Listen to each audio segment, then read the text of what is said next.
So I thought I'd make a short video of I've kind of been a stranger on YouTube for quite a while, and quite honestly, a lot of platforms, uh, only for my own reasons. Um, I I've been working on a '87 442 for a couple months now.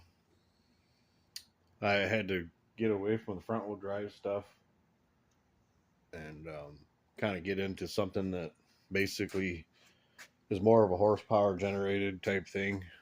Here's the short block for it. I want to get back to Oldsmobile, so to speak. Been doing a lot of Chevrolet stuff, but quite honestly, in the back room there, that been doing, over the years, had been doing carburetors. Anybody that follows me, done cylinder head porting and valve job, etc., for quite a few years, and just I reached a point to where I was kind of tired of working for everybody else, so I decided to kind of just start doing my stuff and keep myself happy. But kind of rambled off just like I normally do. But this one here is basically I always didn't really care for the wood grain stuff that's normally on those G bodies Cutlass.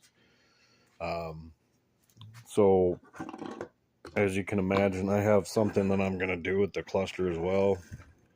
But the cluster is in the center of these two. This is your light switch, and then there's a heater vent, and then this is just a kind of a dummy thing. It's some of them had a clock. Thought it'd been kind of cool to do that, but I'm just So these have vents in there for your HVAC stuff. This one here, this is the last piece that I've done, but I'm gonna have to heat gun that to stretch that area there since it's curved. It's kind of like window tint in a sense. But the reason for the show off in a sense, or the video, I guess, is I've done a couple sets of these and then I sold them on eBay. They're kind of a plug and play, and just it looks a little nicer in my opinion on the aesthetics that I'm going for. I'm gonna make a video of I've been working on this 87 Olds for I don't know about 2.5 months, I think. Basically, I decided I'm putting blowing Olds big block in it. It's a 468 that I've had for a while. Short block's got super good parts in it. H-beam rods. I mean, a halo that's been main strapped. That's the thing. I'm the engine guy, the machinist guy, once upon a time, and I kind of know that stuff. So, but nobody seems to really care about that kind of stuff. So that's why I don't really kind of get into it a whole lot. You need to really over explain it, and I don't have the mental capacity to do that anymore. So basically, I was trying to keep this a short one, but like I said, I think I already showed it. I'll basically do this whole. You buy this vinyl. It comes in a roll. It's expensive. It's not typically the vinyl I like to use, but just for a project like this is a roll.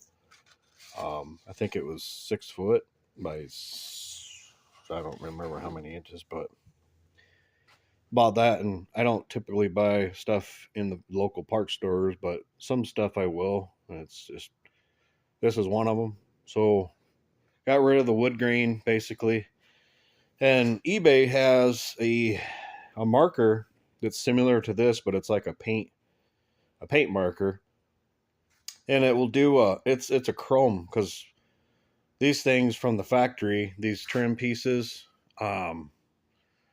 they had a factory chrome trim edge on them, but after so many years that wears off. So while restoring them or finding a different visual aesthetic or what you're after, I've used those pens on occasion, and they do work pretty well. I actually did my trim pieces on that car. I wasn't real happy with them. I'm probably going to redo them, but that car there is another thing that's been on the back burner for many, many years, and I'm tired of looking at it sitting. So the other alternative is you have the Sharpie that does pretty well. And if you look on here, it's a metallic, um, yeah, metallic silver. Try to focus in there, but yeah, um, works pretty well. I can basically what you need to pay attention to, and I don't do all the specifics as far as how I got here, but take a razor blade or something sharp, or go to the edges and like gouge into it, and you pull all the dirt out of your edges. The edges are the stuff that fails. So what I'll do there is I'll just really get all those edges clean, and then I'll go through here and I'll scotch brite some of this. Maybe sometimes, not always. But then after that, I'll use 90% alcohol and just alcohol the hell out of this. And I either let it air dry or take your compressed air and blow your edges out to where she's nice and clean. And then all the grease is free. So this vinyl will stick like it. Once it's down, it goes down, and it does pretty well. So after you do that, then I come back through with this marker here. And it seems like the new ones work well. If they sit around, and if you're going to do a set of trim, I'll go and buy a brand new one just to do the trim set, just because it's easier. I mean, it's literally, one track of it, and it lays down nice. But if they're old, they don't do that great. But so yeah, that's my trim set for this Olds.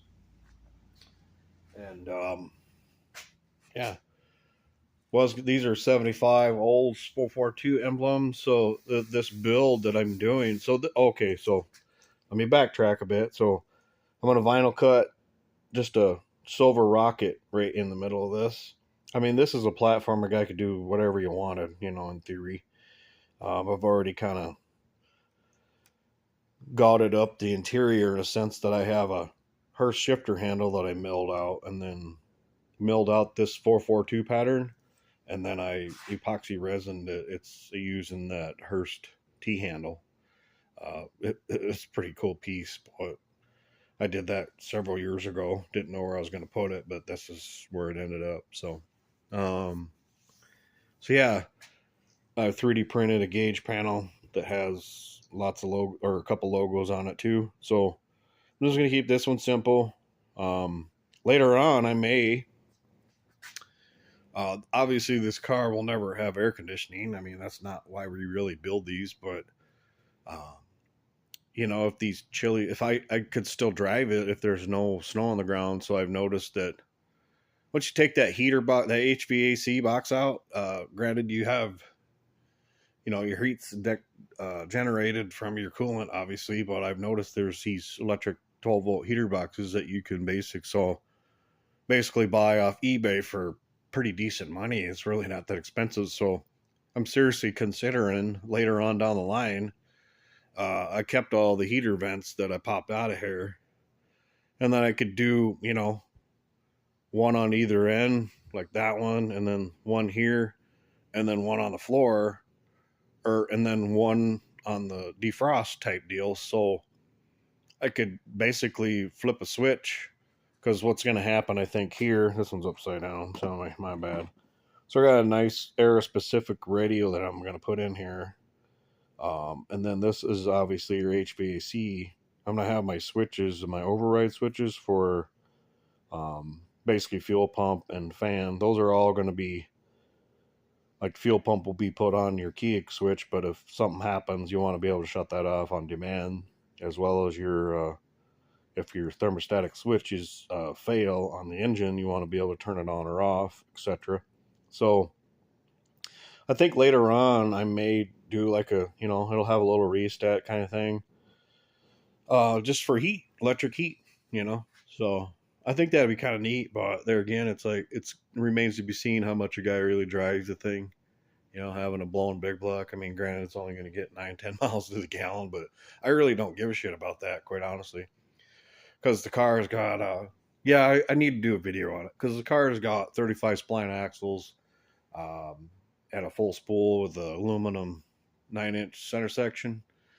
You know, granted, when I built this car, it's been 10 years ago. I started it and I put a roll cage in it and did all this race shit, but then it would seem like it was more hassle to change out axles and do a whole new setup. But I had all this stuff here, so I'm running it. The problem is it's got 411s and it's got a spool. Well, to do a 35 spline locker or a posi is like $700. So maybe later on I'll do that. But I'd like to put a 350 gear in it, quite honestly, because I think that would be more realistic for me. You know, keep it drivable in a sense. If I have to trailer it, fine. But my goal in this build is just drive it as much as you can. And if I have any advice to give anyone, um, yeah, don't let them sit for so long. Get some seat time. You know, get behind the wheel and enjoy what we like. We enjoy these cars. So yeah, that's kind of a little bit of a tutorial that I thought was going to be a short, and it turned into something that I could post. So thanks for watching.